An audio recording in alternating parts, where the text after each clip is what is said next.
I know that what I'm going to say here now, people will be like, who does that Joe fella think he is saying that? Einstein says the definition of madness is doing the same thing over and over again and expecting a different result. Make sense? Tradesmen doing the exact same thing in their business, day in, day out, whinging that they're not getting the result they want, but yet still doing the same fucking thing. Sounds like a gobshite to me. Lads, excuse the language, but cop the fuck on. If you're not getting the result you want in your business, you must do something different. Most self-employed tradesmen are very, very good at doing the work that they do, but they are not as effective as they need to be at the running of the business. There's so many lads out there that can leave absolutely amazing work behind them, but they have still managed to create zero wealth, right? They've still managed to get themselves into a situation where they get more grief than they actually believe they get paid for. I've adapted a new approach in dealing with crazy requests from my clients, right? And I'll give you a little story here, right? So I've got a lot of clients all over the country.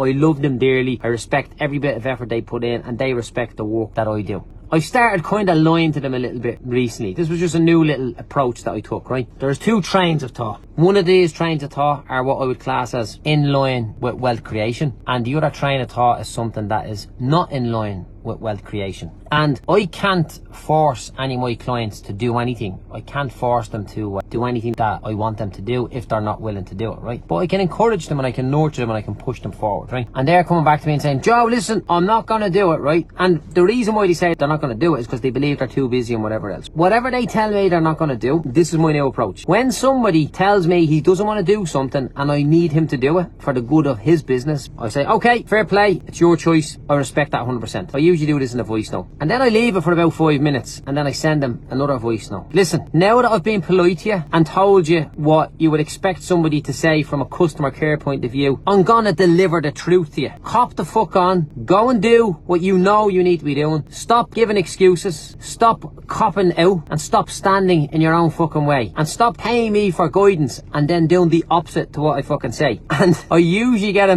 message back like, you know what, Joe? You're dead right. I was overthinking it. I thought I didn't have the time to do this. I thought I didn't have the resources to do it. I thought I didn't have the space to do it. But you know what? You're actually dead right. I'm going to do it. Now, whether you do it or not then is another thing, right? When you are a provider of a service, and I'm a provider of a service to literally 300 tradesmen, 300 business owners all over the country. When you are a provider of your service, you're obliged to be extremely polite, professional, punctual to these people who you provide services to. So it's a bit tricky for me when I need to say to a fella, will you cop the fuck on, will you? When it's the early days with lads and they're only getting to know you, you can't be saying, listen, cop the fuck on, right? The point I'm making there is, lads, right? There is fucking loads of money to be made in any part of the country, in any industry that you're in. If you are not making money, you should not suffer in silence and force your family to suffer in silence, because that to me is a gobshite. Families depend on the income of one guy to be the main breadwinner, usually the man, and you must go and do every single thing in your power to bring home as much money as you can every single day. And you must be continuing to buy the best tools, have the best van that you can afford, right, so that you look presentable when you turn up to the job, right? This is one of the most important,